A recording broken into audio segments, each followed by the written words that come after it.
Now recording. Welcome, everybody, the special meeting of the Community Connectivity Grant.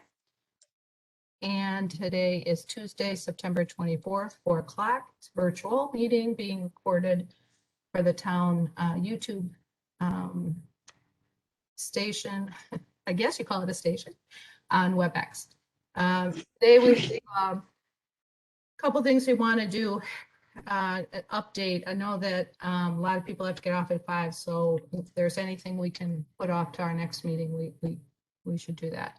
But I'd like to begin by approving the minutes of our August 31st meeting. If I could have a motion. I'll make a motion to approve the minutes. Thank you, Eric. I'll second. Thank you, Frank. Are there any discussion? All in favor? Aye. Aye.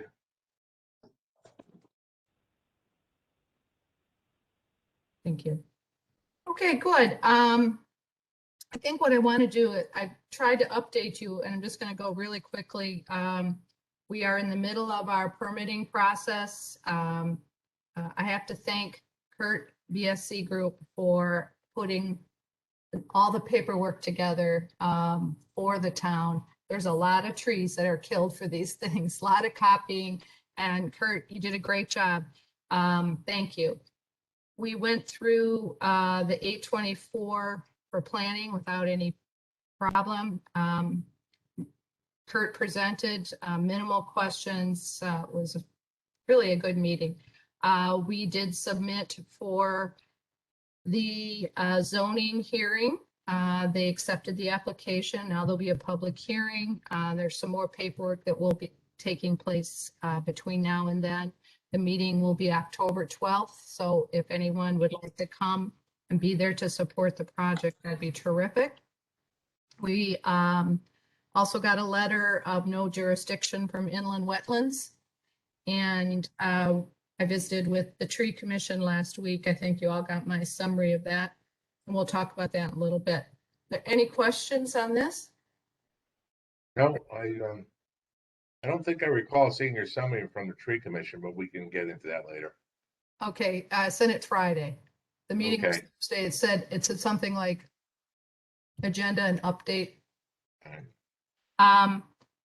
Yeah, it did come through, Mary Jo. I did get it. It was Thank you, Eric. good detail.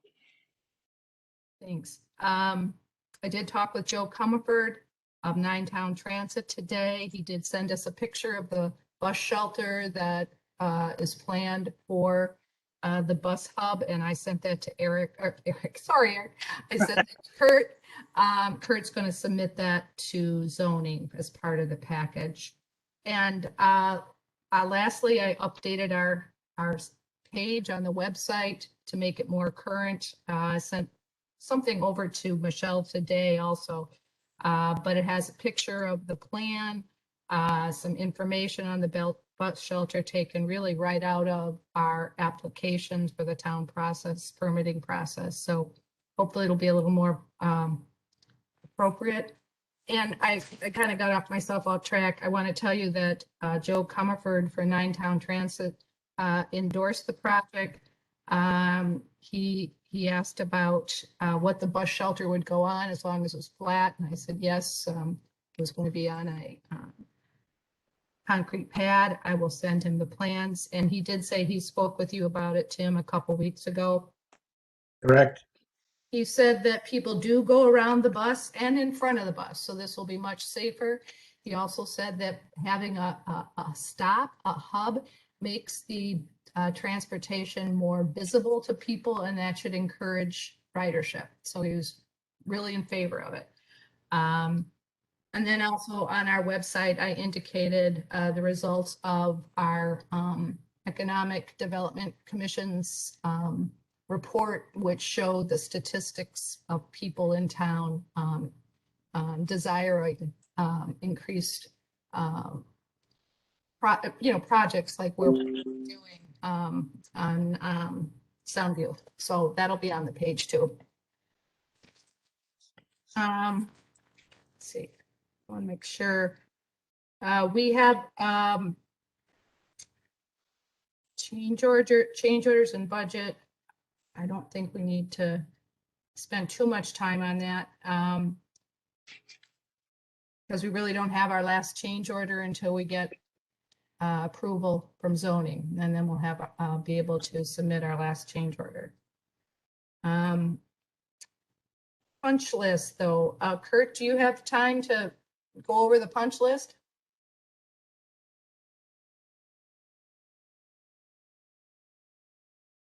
Kurt, You're muted. Kurt, you're on mute. Well, maybe Kurt stepped away.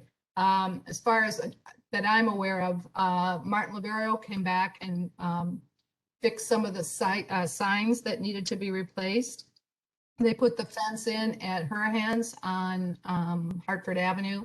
He loves his fence. I've spoken with him after it went in. He loves it. He decorated it for Halloween. I talked to him also. He's thrilled. Oh, Yeah. Oh, yeah. okay. The grass. Can you hear me now? Yes, Yes. yes. I was just going to ask. I if you- apologize. Sorry about that. But I've been listening. Great. I was just going to ask if you had anything else on the punch list update. Yeah, really the only thing is we're waiting for that October mobilization. Really the largest items are the DOT items out on Shore Road. I have not heard back, and I will follow up with the contractor regarding the decorative stop sign post at Bocce and the additional post at the top of Hartford Avenue.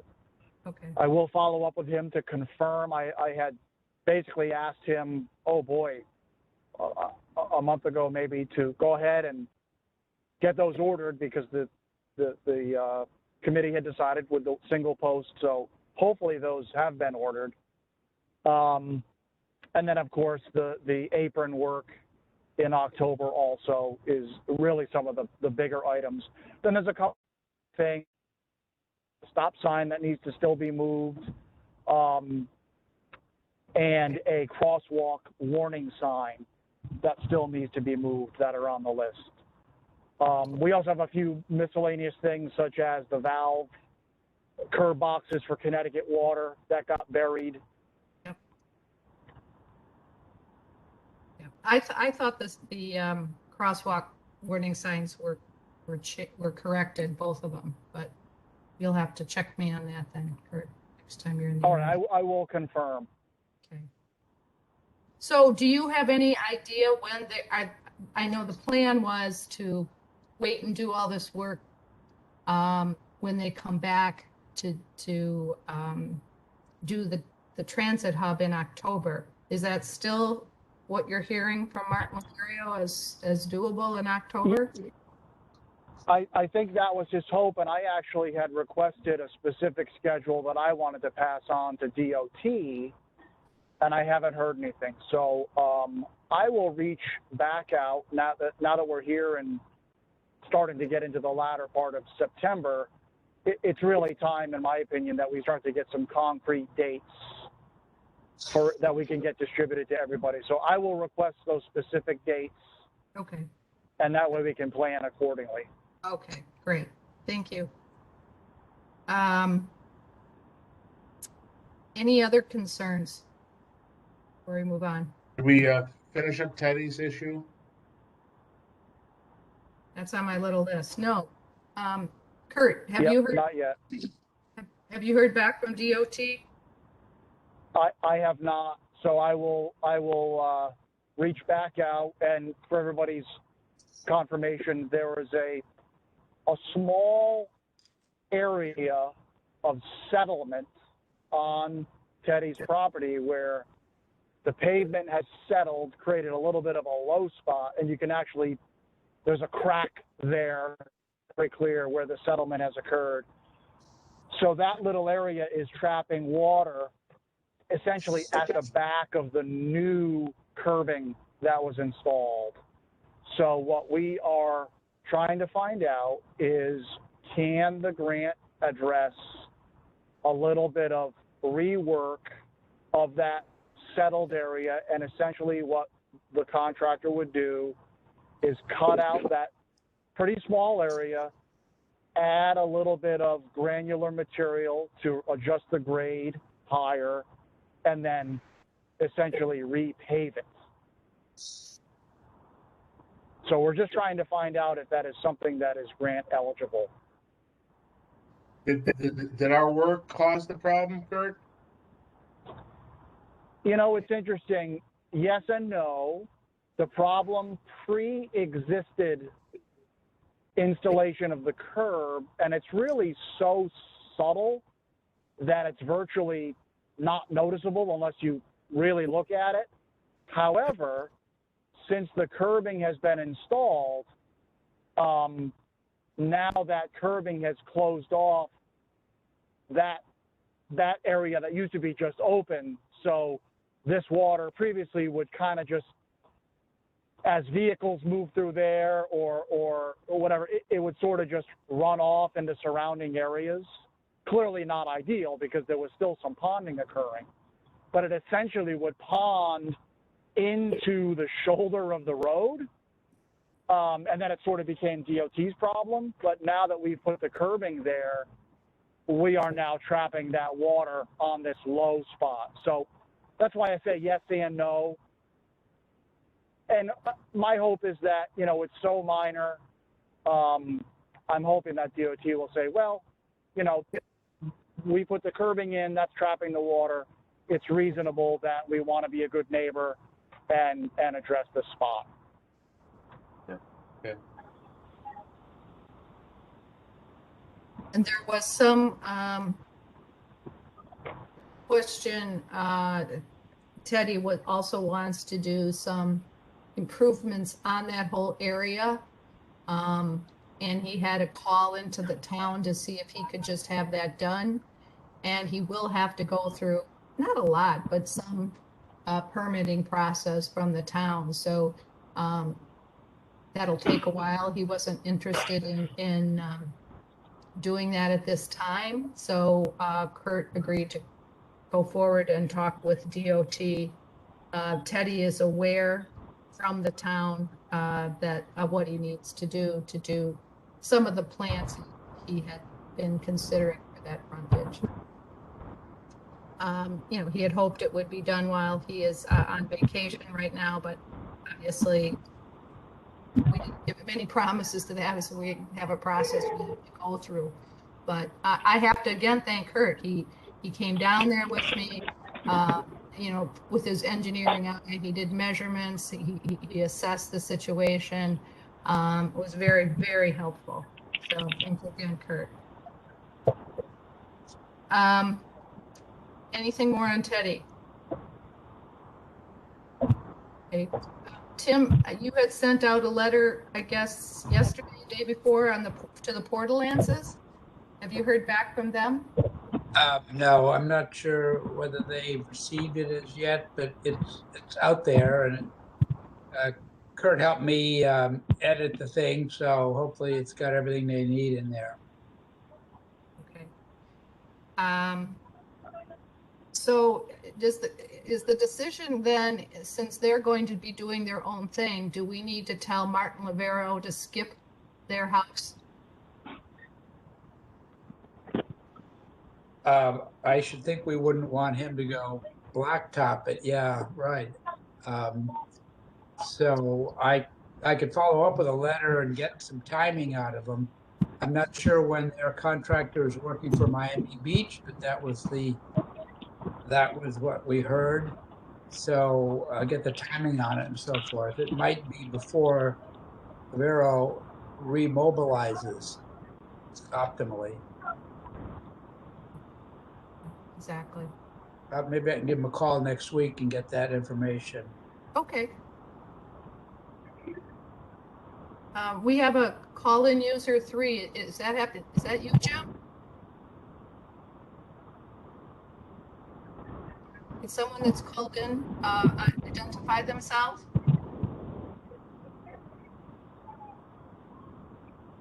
Okay. All right.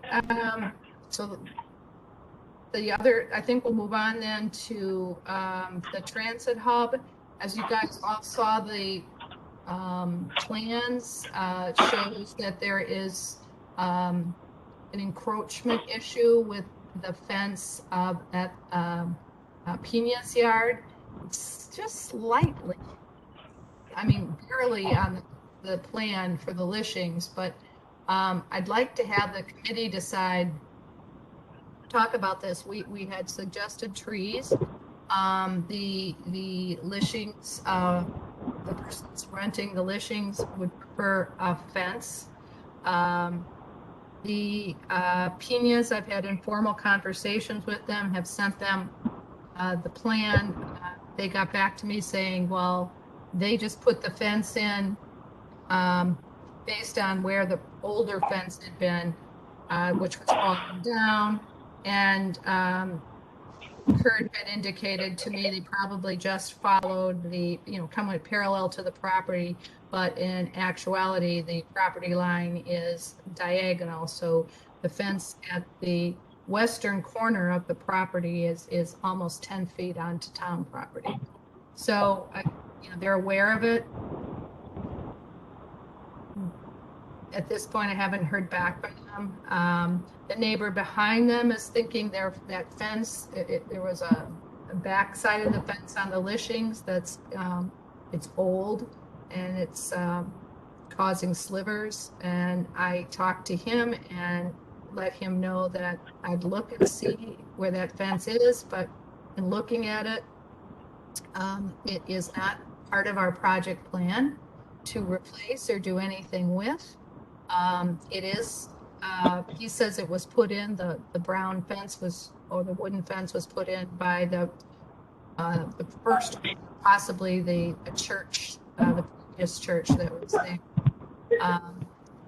So I guess I need to have a discussion with the committee as to what we're thinking as far as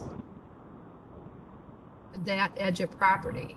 Clearly the fence needs to be moved, or we need to do kind of what Tim had been trying to get from the Portlands as a document that indicates, that is the fence is on town property. So kind of, I guess that's where we're at. Are we thinking trees? Are we thinking fence? And we have to get letters and temporary rights agreements out to those property owners. I had an opportunity to talk to Carlos Pina and his neighbor last week. Is that Mr. Sheffield? Yeah, I think what his name was. We had a talk, and I like the idea of the trees. I mentioned to him that Joanne is interested in the fence, but they both said they prefer the trees. So I said, okay, that's not a big deal. Trees or fence, whatever works.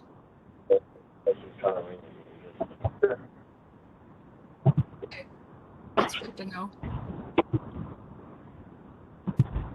As I said we would sit down and talk with them, show them what kind of trees and so on and so forth as we go along. So I think moving the fence and putting the trees in is probably a reasonable approach.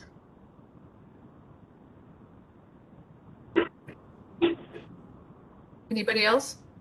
Are these landowners aware of where the trees would go and how high, and that their view, they won't complain later that they didn't understand they'd be as big as they are, whatever else? Well, we need to send out a formal correspondence to them. We've had both Frank and I have informal discussions with them. But and that's what it was just informal. I said, some sort of green buffer or tree thing, and they said, yeah, that sounds great. We prefer to have that rather than a fence. So, but as I said, we would have a little more detailed and more formal conversation with them over the course of time before we did anything. They were happy with that. They were, very happy to bring them into the conversation. Yeah. So, Mary Jo, the fence that's on town property, that's the western property, most property that we bought up to? Eastern. Oh, eastern, so that's on the One- police station side. That's correct. And Okay, it's a, when I look at the plans, it's just a smidge on the western property, but the one that's significantly on town property is the eastern property. so if it's 10 feet, I mean, that's kind of where the trees would be going, right? I mean, I don't have the plans in front of me, but that's kind of, That's right. so are we gonna have to pay to move that, or you know, we're gonna have to force them to pay? How does that work? Well, I mean, it's similar to what we did on Hartford Avenue. We put in our letters to them that we asked them to sign, you know, please move it by such and such a date, or the contractor will move it for you and put it by your house. Yeah, I don't think we charged anybody to move it by our contract. We just said that if he damaged it, we were not responsible for it. But,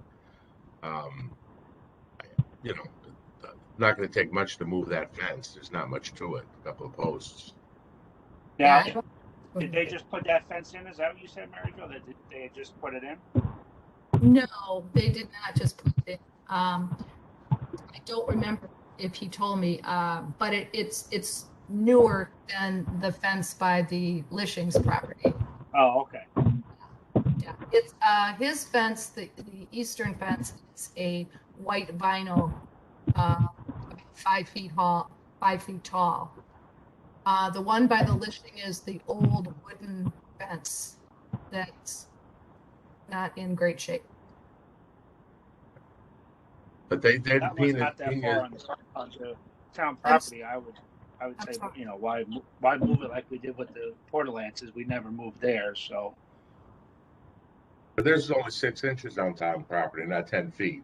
Yeah, Big difference. no, there. yeah, so that one would be fine. So the 10-foot one, I guess we'd have to have them take it down, or we'll have to have it removed then. So, Yeah, and it's perfectly apparent when Kurt, you know, showed me the plans, why it is on town property. The owner told me he went to town hall and tried to get, inform them of the fence. This was whenever he put it in, and they didn't have a plan for him. And of course, we know that to be the case because we couldn't find a survey, which is why we had to spend the $1,800 on the survey of the property. So he followed basically the old fence, but it turns out that the property line is a not straight parallel to the property. So it makes perfect Well, sense. What he did. he's done his due diligence. I mean, we fault the guy for that. And, you know, if it costs us a few bucks to move the fence, then we move the fence. We have that little bit of buffer in our Yeah. budget that we determined last time. So this is, you know, what it's there for. And this is Kurt, another option to consider, and this could be discussed with the homeowner, is if we do the vegetative buffer, another option is to not have the fence there and have just the trees. And that would actually give the homeowner a little bit more room on his property, because if we install the trees along the correct property line space on his property, so by eliminating the fence, there'll be just a little bit, because we don't want the fence to be right up against the trees. So we'd have to have a little bit of a separation. So just an option that could be presented to him. You know, I think he'd probably be pretty amenable to that. I mean, based on our conversation. And once again, I think when we actually show him the trees and what type we're talking about and so on and so forth, we'll have a better indication. But he said just contact him and we'd be happy to sit down with us. Yeah, I tried to see them this weekend. I don't think they were there. Okay, so it sounds as if we're leaning towards it's amenable with the property owners putting some buffer trees on the eastern property. Now, the western property, they would prefer a fence. Is that confirmed from your discussion with Joanne, Frank, too? You know, just briefly, but I'm pretty sure they would prefer a fence. Yeah. But We're gonna present it either or, am I correct? Kurt?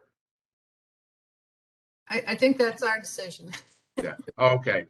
I think we should still present it to the zoning commission as an either or, either a fence or a buffer, so we have the latitude. And then sit down, I would probably want to sit down with all three property owners together if at all possible.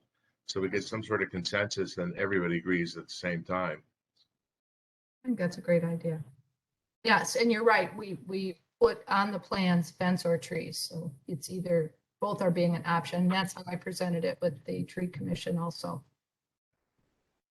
I like that idea though, Frank, that we have a day that we meet with them and discuss their preferences. But Kurt, do you think there would be any, since that fence is, and again, I don't know if it's contiguous around the back of the house. I'd have to go check that out, and I couldn't tell from the survey. If we did take the wooden fence by the Lishings and replaced it with a vinyl fence versus the one they have, would that affect the rest of that fence?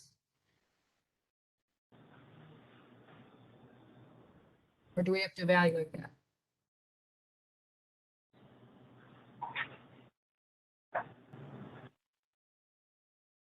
Kurt, you're on mute, Kurt.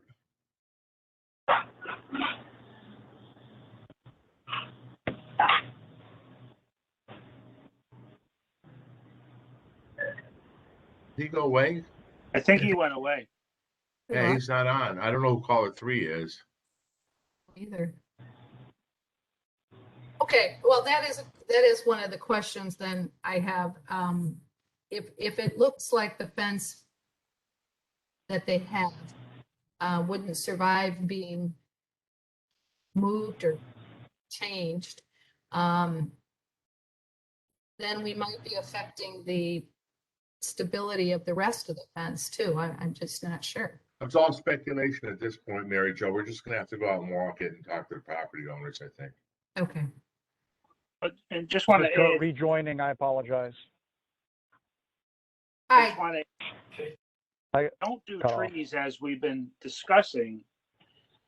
Isn't that gonna not soften it, make it the park-like setting that we, kind of going with if we don't do the trees?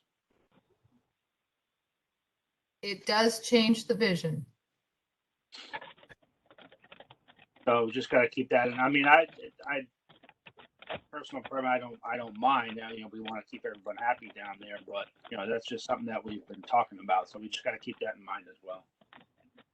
Yes. Well, Eric, yeah, we mentioned that, I don't know, I think I was talking to Mary Jo on that fence would probably be a little less expensive than the tree. Well, probably a lot less expensive than the tree. So even if we did put up a fence, that would still give us a little latitude to throw up a few green trees to make it a little bit more softer optic. All right. Well, I guess we'll see what we get the approval from zoning, and then we can have a meeting with the homeowners and discuss what their options could be. Yep, agreed. Yeah, and I think that's fair. I think that's how we presented at zoning. If there are questions from the homeowners there that we're trying to get our approval, these are the two options, and we'll evaluate that with them soon. I did ask Kurt to see if he could get some pricing on fencing in the meantime, so we have some gauge of what we're looking at. And I'm working on that currently. Thanks, Kurt. Okay.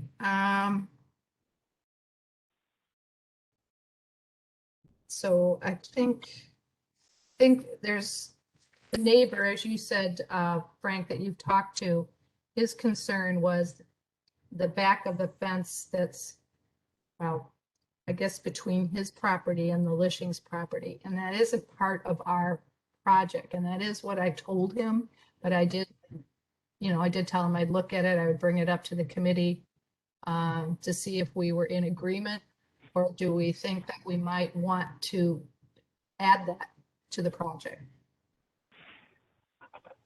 He said the fence is old. He said it's really. I'd have to look. I'd have to look at it. I mean, I'm not quite sure. I mean, I'd have to look at it and see what I think it's going to cost us. Yeah. Well, and Eric, maybe you have some thoughts. Is there anything we could do inexpensively if we are not going to modify that fence substantially, that we could make it safer? He has concerns with his grandchildren getting slivers on it. I'd have to look at it. Part of, well, we don't know who even owns the fence, right? So if it's not the town's property, why should we why should the cost be put on the town to replace its fence? That's one thing. Could you paint it? Sure, depending on what kind of shape it's in. Once that wood starts to deteriorate, though, I don't think there's going to be a cheap, easy fix other than replacing it. Okay. As far as that's concerned.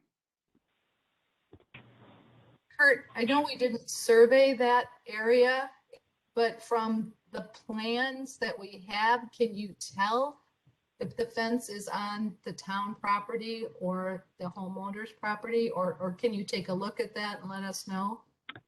It's hard for me to. I can certainly take a look and see what they picked up in the field, because if it was on the town property, they would have picked it up. So I should be able to determine that. I'll go into the file.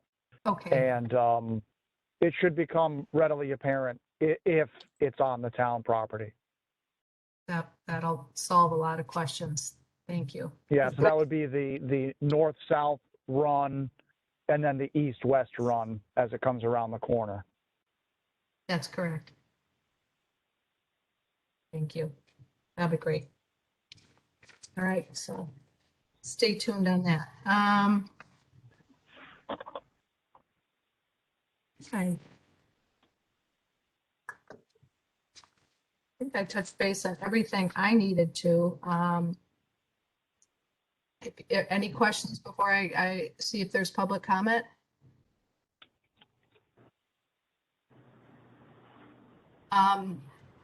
We're at the public comment portion of our meeting. Is there anybody there from the public who would like to speak?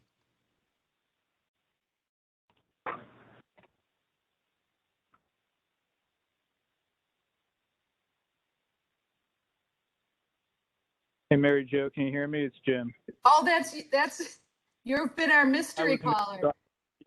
Yeah, I don't want you waiting around for public comment because it's just me lurking here. Yeah. I'll order it. Well, hello, Jim.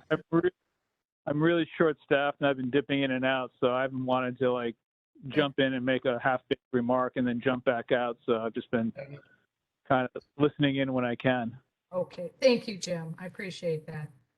All right, the last call. Doesn't appear there's anybody from the public. We pretty much gone through the agenda. Is there any other comments or questions or concerns? What's the process, Mary Jo, do we as a committee have to go to the Board of Selectmen and then the Board of Finance, going back to this budgetary, the issues that we're having for the non-eligible expenses and whatnot? How does that process work? Well, you wanted to do that, Tim? Yeah, in fact, I spent a little time with Kurt trying to clarify some of the various amendments and so forth, just so we know where we are. And obviously, with the current project, the Soundview, there's the two $15,000 amounts, and then there's a $4,000 and a $2,500. With respect to the bus shelter, it's $6,500. Then there was another $2,500 that's on the table. Lavero is coming back. He has not been paid for his second application, which is some 46,000. And he's got another 27,000 to go.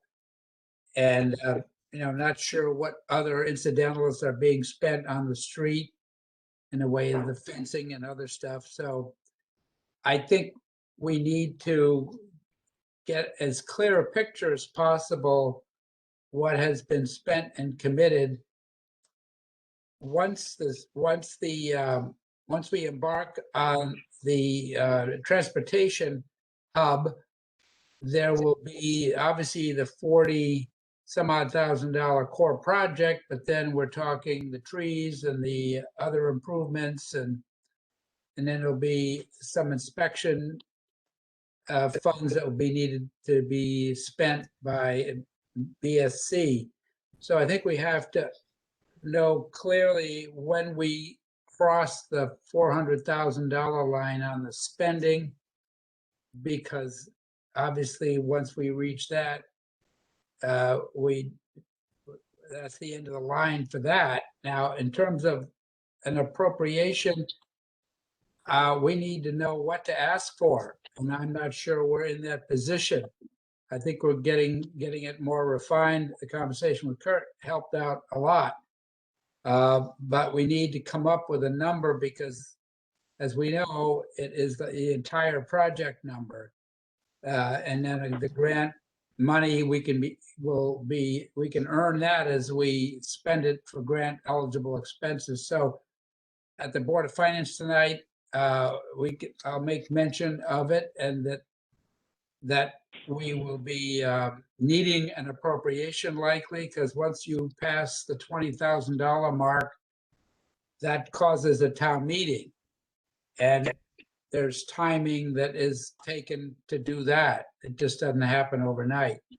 So I think we really need to work hard and come up with our best information as to how much all this stuff is going to cost. And if there have to be some economies, maybe so. But at least we've got to have a consensus budget that will be presented to the selectmen and the finance board and ultimately a town meeting. So I know that there are trips to zoning and other sorts of things, but we need to get this financial piece going as well. And it's got to pass muster. The townspeople have to approve it as well. So, until that's done, we're not 100% sure we're okay.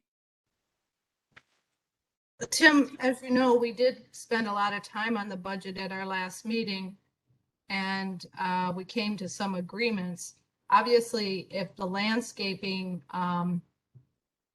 isn't as, if we don't buy as many trees as we project, and we can talk about that next quickly before people have to leave, that will save us. But as you know, we have a list of incidentals. The only thing we don't have, and those have been verified as the committee, so I feel very comfortable with those, is if we have to do anything that,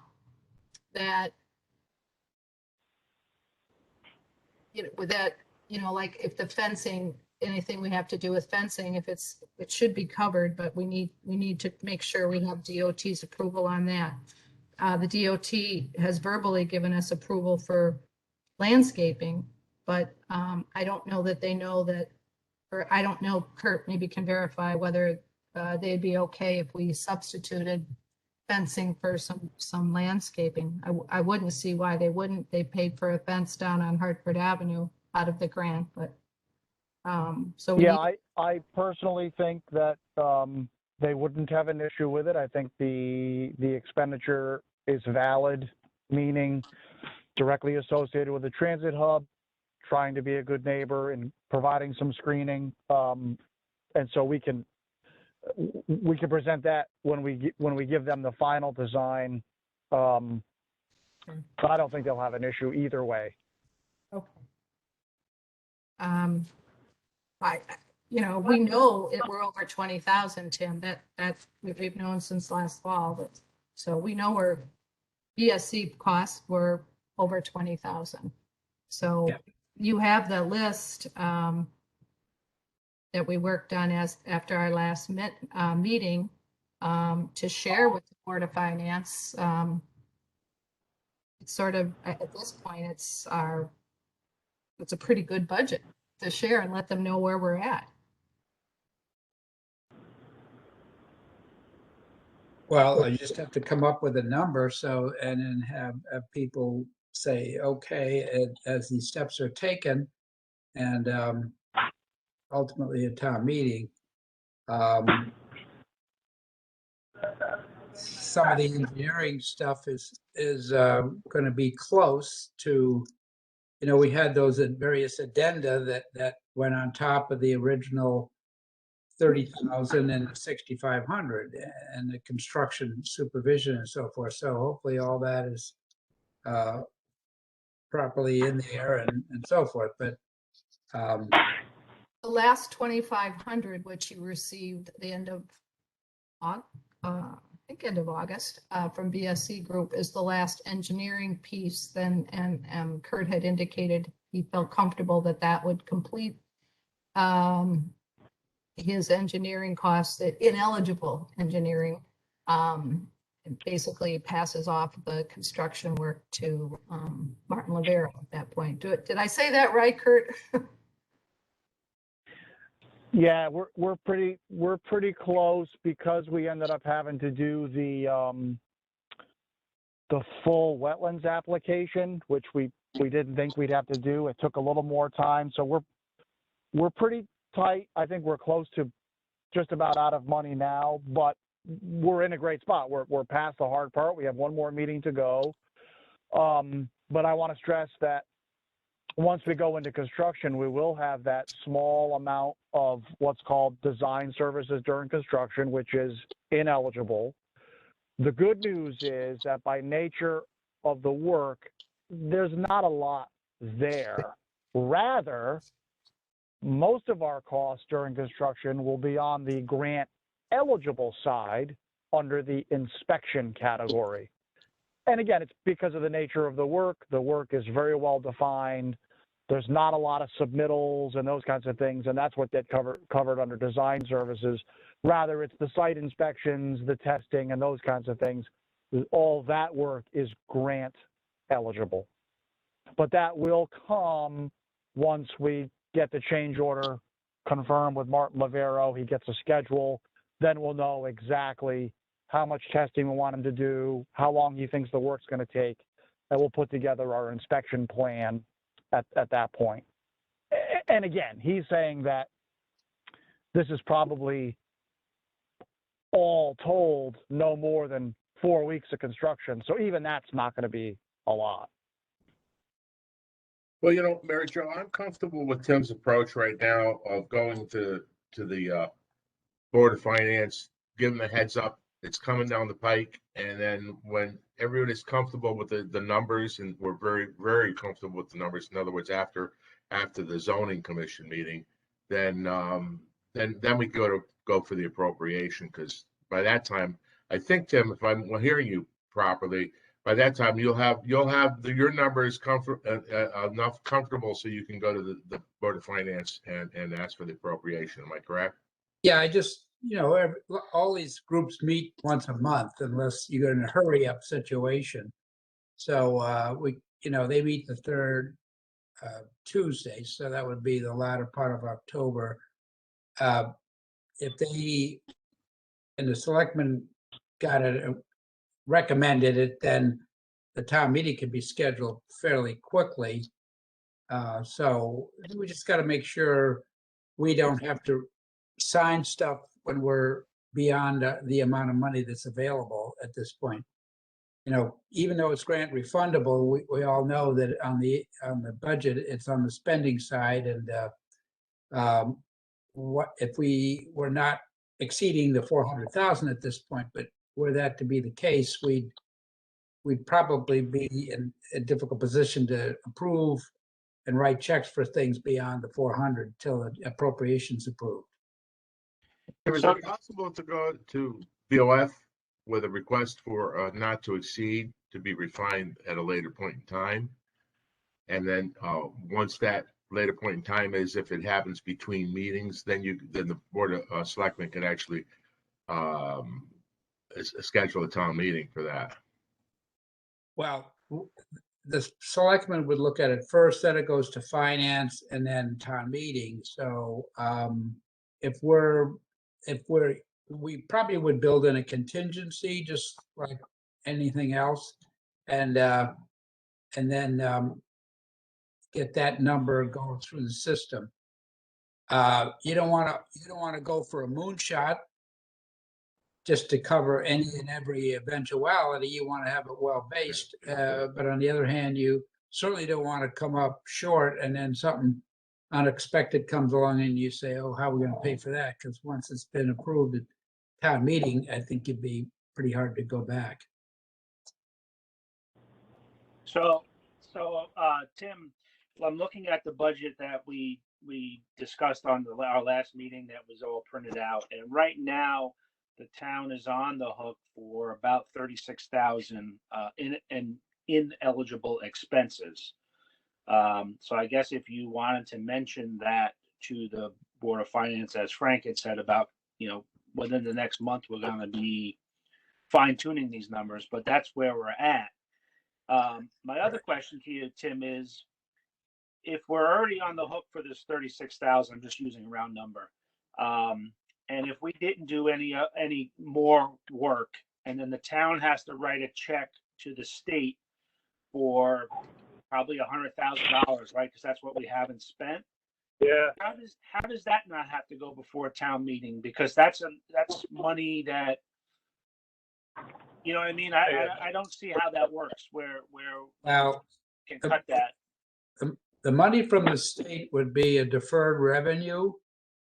So as I understand it, if we got 400,000 from the state, with the obvious requirement that if we didn't spend it all, some would go back. Right. It's not like it's been taken into surplus or spent on something else. It's sort of in a little bucket. So as I understand it, if we had to send $30,000 back, or even 5,000, whatever the hell the number is, we're never going to hit it necessarily at 400,000 exactly. Right. So there'd be an adjustment, and so the deferred revenue would likely provide the money to go back, and it wouldn't really change our surplus, or it wouldn't, it's like a prepaid type of thing.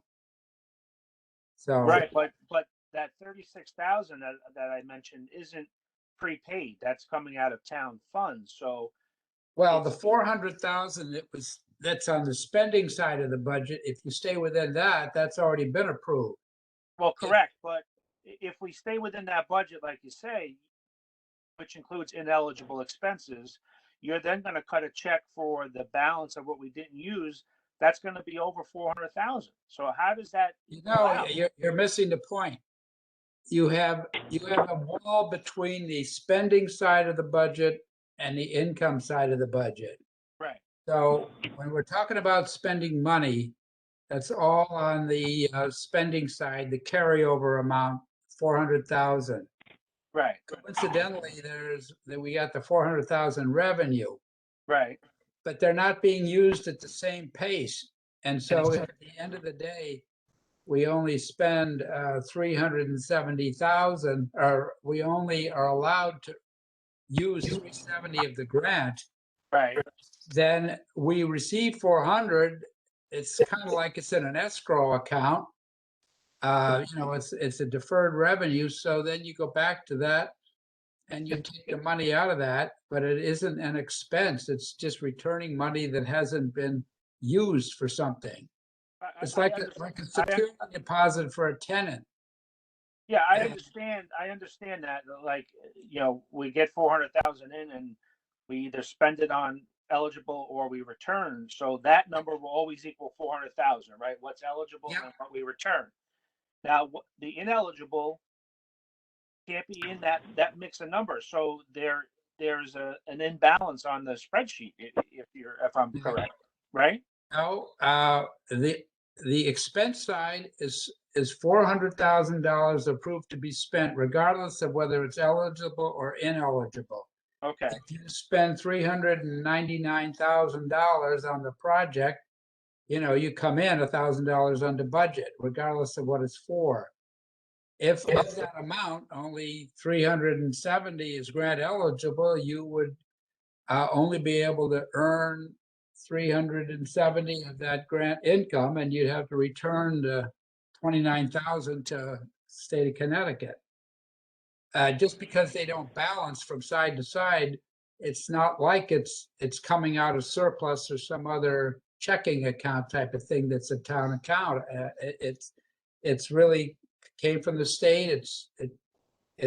We should not include that as revenue into our town funds. It's a deferred revenue, and if it doesn't happen, it goes back. Hey, Tim, can I jump in real quick? It's Jim. Yeah. So theoretically, say the project came in right at $400,000, eligible and ineligible costs. Yep. So at that point, do we not have to go to Board of Finance, not have to go to town meeting because that $400,000 has been already appropriated for the project? Is that what we're saying, or am I not getting that? I believe you're right, or anything under that, yes. Okay. All right, thank you. I guess it's something we may want to consider. Well, I think that's what Tim's been saying for a while. To try and hit 400, you have to underspend your construction budget. Yeah, I mean, it'd be a shame to not get that bang for your buck. Correct. But I'm wondering if we're timing out on the state grant. When did that clock start ticking? Did we determine that? Was it at appropriation or?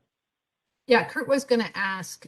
We got the check in 2020, but if we go by the commitment to pay, it was 2019. So we have a 3-year commitment. So Kurt was going to verify that. Yeah, I have to check in that, Mary Jo. I think it was not a matter of project completion within 3 years. I think they're more concerned about progress, start and progress. Right. Yeah. So I don't, Jim, to your point, I don't think timing out is an issue at this stage of the game. So we have leeway if we go into the spring. It wouldn't be a problem. I think we do, based on what I recall from our initial meeting with DOT. So. And I will confirm. But I mean, right now we're just kind of going around in a couple of different circles. I think Tim's going to present, a heads up to the Board of Finance. We still have to go to zoning. We still have to put the final touches on the project to know where we're coming in at, and then we'll have good solid numbers. Well, I think you're right, Frank. I mean, the committee voted to move forward with the transit hub. We have preliminary okay from the DOT. We're spending money on design and engineering that we're moving ahead. So to Eric's point and what I shared with the Board of Selectmen, the previous meeting, is we are looking at ineligible expenses of around 40,000. So I rounded up. That gave us some buffer, as you indicated, Tim. So you can feel very comfortable sharing that with the Board of Finance tonight. And I think you have that budget. Yeah. Okay. And then finally, I just wanted to bring up before we go, this is a few minutes, my meeting with the Tree Commission. The Tree Commission did not make a formal, they didn't formalize anything basically, but they gave us some good feedback. The chairs, and I think I put it in my memo to you on February 17th, but the chair felt very strongly that we only need one layer of trees as opposed to the staggered approach that had been in our design plans. They felt we really should, as we've already discussed, make sure the homeowner knew that the trees that were presented are, significant. And that makes perfect sense because we were looking for buffering. We weren't looking for little bushes. The other big thing they mentioned was that the decorative trees that I think it was the oak have the acorns, and we might want to make sure that the canopy of the trees, that the acorns wouldn't be a concern to pedestrians. But take a look at the discussion. I haven't seen their minutes yet, so take a look at that and let me know what you think. Obviously, I think one row of trees, they felt very, very strongly of. That would save us some money. One thing the chair had indicated, Kurt and BSC had the trees spaced appropriately, she said. She said you might even be able to put them closer together for more buffering. Take a look at that thought. They gave me some ideas. I suggested maybe we could consider some maples, but I guess the other thing is their tree warden prefers us to plant smaller trees with smaller root ball. So it is more able to absorb the nutrients in the soil than a larger tree. And of course, they had watering concerns. We talked about looking at water gators. We can get some, but as we discussed, this will be a town asset and needs to be properly maintained and therefore budgeted for to make sure that, like all our landscaping in town, that we properly maintain it.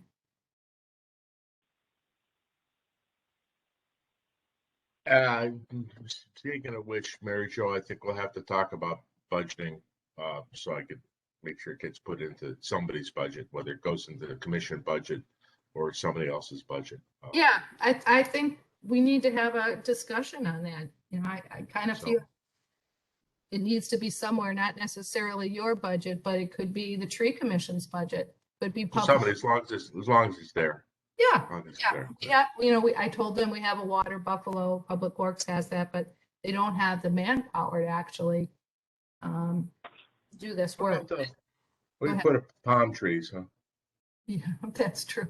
And this is Kurt. One option is, as the commission suggested, we could put the buffer trees in a straight line, and that would probably right off the bat eliminate, 4 or 5, maybe more trees by just putting them in a straight line.